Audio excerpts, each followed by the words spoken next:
Hi everyone! So today ang pag-uusapan natin ay ang Kucho Form a Nail Forms.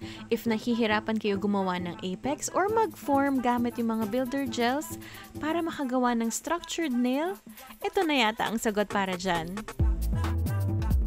So before we start, gusto ko lang sabihin na itong Form a Nail pwede nyo siyang gamitin sa ibang enhancements like your acrylic, your hard gel, your poly gel, and yung iba pa.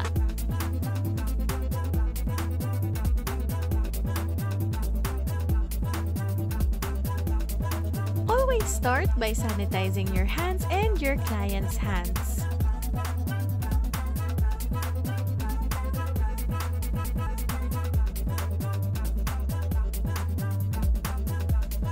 Para hindi tayo matagalan mamaya, pumili na tayo ng tamang size para sa kuko ng client natin. Huwag natin lagyan ng pressure para sumakto yung nail tip sa kuko ng client natin. Hindi siya dapat masikip. Grabe, sobrang daming sizes, pati yung sa paa kasya. Ginawa rin natin tong step na to para pag nag-prep na tayo at malinis na ang kuko, naglagay na ng dehydrator primer, hindi na natin mahahawakan ang natural nails. Alam na natin na dapat tama ang prep natin para mas tumagal yung enhancement sa kuko natin. So, syempre, magsa-start tayo with the nail preparation. Kailangan na push na natin ang cuticles, na remove na natin yung dry skin, na shape na natin yung kuko, at maglalagay din tayo ng dehydrator and primer.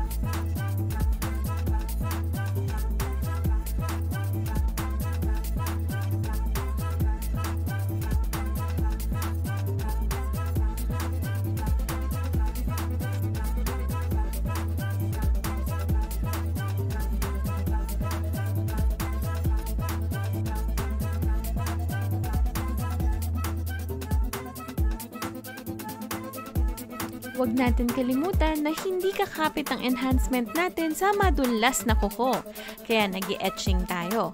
Pero tandaan, pag nag-i-etch tayo, ginagasgasan lang natin ang natural nails. Huwag masyadong mapigat kasi ninipis ang kuko. Gasgas lang ha! Hindi rin kakapit ang enhancement natin sa basang kuko, kaya i-dehydrate natin ito. At para mas tumagal ang enhancement natin, maglalagay tayo ng primer para mas makapit yung enhancement. Hindi natin kailangan maglagay ng sobrang daming primer, kaya saktong-sakto tong pen na to. Hindi dapat masyadong manipis ang enhancement natin, kaya medyo kakapalan natin ng konti ang paglagay sa Form a Nail. Gamitin nyo ang mga linya sa Form a Nail para alam nyo kung gaano kahaba ang gagawin yung kuko.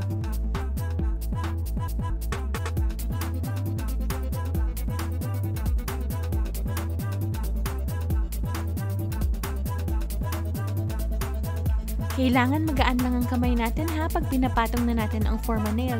Dahil pag mabigat ang kamay natin, pwedeng lumabas yung builder gel sa gilid. Or mahihirapan tayong linisin yung ilalim. Gaan lang ha para hindi siya dumikit sa balat ng client natin.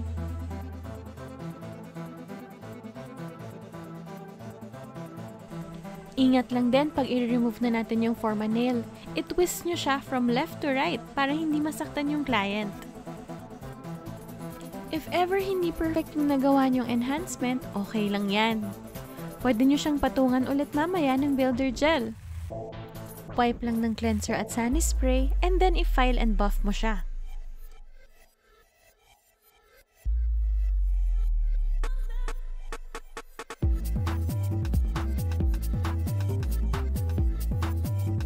Since nabuo na natin yung nail gamit yung Form a Nail, pwede kayo mag-add ng isa pang layer kung kinakailangan. Don't forget to cure ha!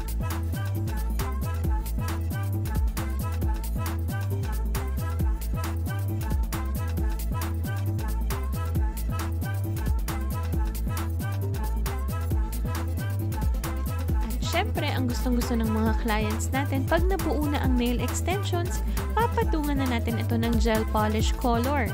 So, same lang naman yung procedure. Apply 2 coats, cure nyo siya for 30 seconds each, and then maglalagay na tayo ng top coat. So, after ng top coat natin, mas maganda if mag-cuticle oil tayo. At tapos na yung tutorial natin para sa Forma Nail. Sana na-enjoy nyo siya. Madali lang kasi siyang gamitin. Sana matry nyo. Kayo, sa tingin nyo, madadalian ba kayo? Mahihirapan ba kayo? Mai-enjoy nyo ba to? Or mas gusto nyo pa rin yung traditional way na paggamit ng nail form? Again, sana na-enjoy niyo yung video natin at maraming salamat sa Kucho Philippines dahil pinadala nila itong product na to.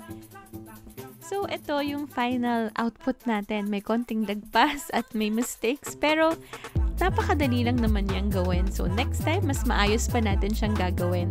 If kailangan yung kontakin ng Kucho Philippines, andito ang number nila.